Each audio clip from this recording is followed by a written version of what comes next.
we're doing world building. So I am working on a comic, and part of that involves it's a fantasy story, so I have to figure out fantasy elements, including foliage. And one of the fairly important parts of my story are the plants in it. And that's why I am drawing some plants inspired by real flowers, because that's how I get my inspiration. I should probably look at the microphone. And last time I did about 3 flowers in one go. This was going to be more of a showcase about this specific plant and what how many types of petals it can have and that sort of thing, as well as how deep the roots go, since the way this plant works is it kind of predicts the wind. So it can only predict it. So if you actually ask it what's the weather going to be like on the 5th of the 8th in this year, it'll lean in the direction of what the wind would be doing on that day. And if you want to be more specific, you need to give it a time, and it'll give you what the weather will be at that time, or what the wind will be doing but it's specifically for where it is planted. So that's kind of something I wanted to make sure to incorporate in I wanted to make sure the roots were showing in at least one of the iterations of it, so that I would remember, because a plant that leans based on the wind, I'm okay, does it have really long roots, deep going roots, or is it more shallow? I went it's fairly deep, but it's widespread, and it comes from one bulb instead of being more like tree roots. So if it needs to detach itself and move to a new location, it can. That main circular area, that's if you just have that and a few other sprouting areas, it'll probably live being moved. But if it is severed from that circle, then it's kind of dead. So that's kind of what I wanted to make sure to do. This was originally going to just be a few plants of its kind, and then that was going to be it. And then I decided to do some background work, and decided to throw a hand into doing a scenery, and thought, you know what, just try, it'll be fine. You're not good at sceneries, it can give you some practice. So that's what I did.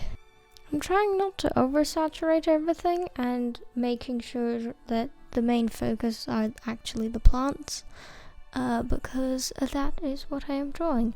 But I might have overdone the desaturation of the background and the oversaturation. Well, it's not really oversaturated, it's just comes off as a lot more saturated than everything else, because it's purple, and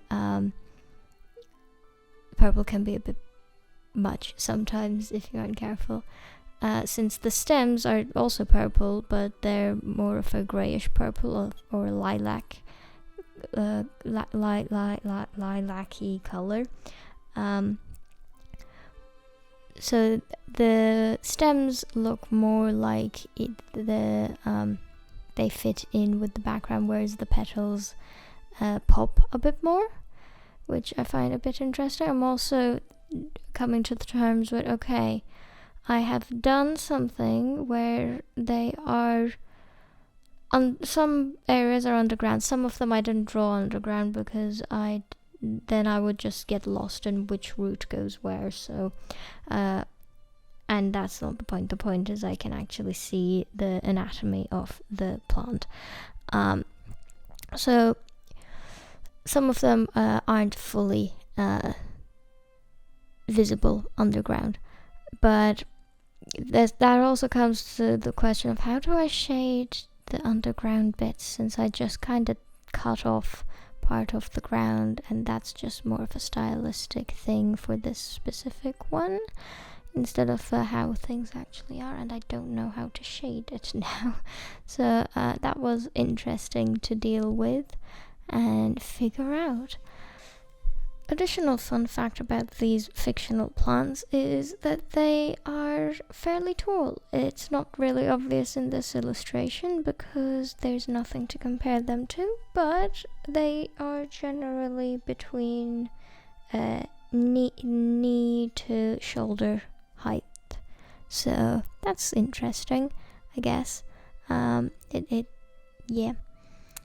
And shading wise, I'm trying to make sure that the grassy field area looks like grass, but I'm giving it a bit of texture, a bit of color, a bit of shine, so that it looks like a field with foliage instead of just a green blob, and some depth. And since I hadn't really considered what I was going to do or how I was going to make the ground look like dirt underneath, and then I zoned out and started doing something, and then zoned back in and realized, okay, that actually kind of works.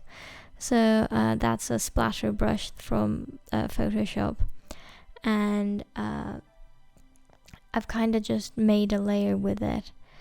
And I was trying to do it by hand, and then decided, you know what, the splatter brush actually works quite well. And I've done a few changes to its color, so it's a bit more purpley or a bit darker, and it's the layer type is a bit different, so that it blends in with its original color a bit more. And I also wanted it to get a bit darker as it goes down, and I wanted to add a bit of definition to the roots, so that they are a bit more upfront, at least the very front one to be a bit more upfront and visible compared to like the dirt texture. Sorry, I bashed my microphone. That you definitely heard that one. I'm adding a bit of the sun rays coming through from above into the dirt area because it looks nice. I don't think that would actually happen, but it looks nice, so I am going with it. I also darkened the dirt area a bit more, so that it didn't have the same so that it had a bit more contrast, basically. For the sky, I am fairly notorious with not being able to draw the sky properly, so I am fairly happy with how it is, since it has a gradient of the sky instead of blue, instead of being a block color. Also, the clouds are looking a bit more like clouds, and I feel like I've somewhat figured out how to do clouds now, because I used to try and do like wispy things with a half opacity, and I'm like, no, that's not how it works. And yes, I remember like the pollen bits, I hadn't shaded at all, so I was like, I should probably get to that. I'm also adding a bit more just a secondary color to the shaded area, since the shading I did in reds, so I'm adding like a secondary like purplish shading thing to make it pop a bit more.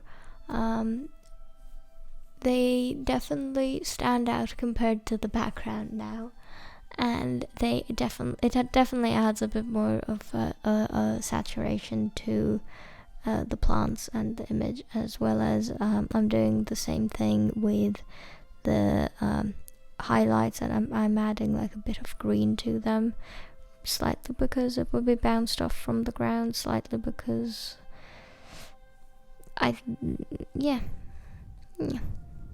that's I don't know what else I was going to say, I forgot.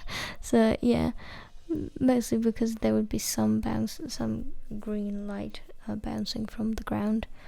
And I'm changing the line art to a purplish color so that it fits in a bit more.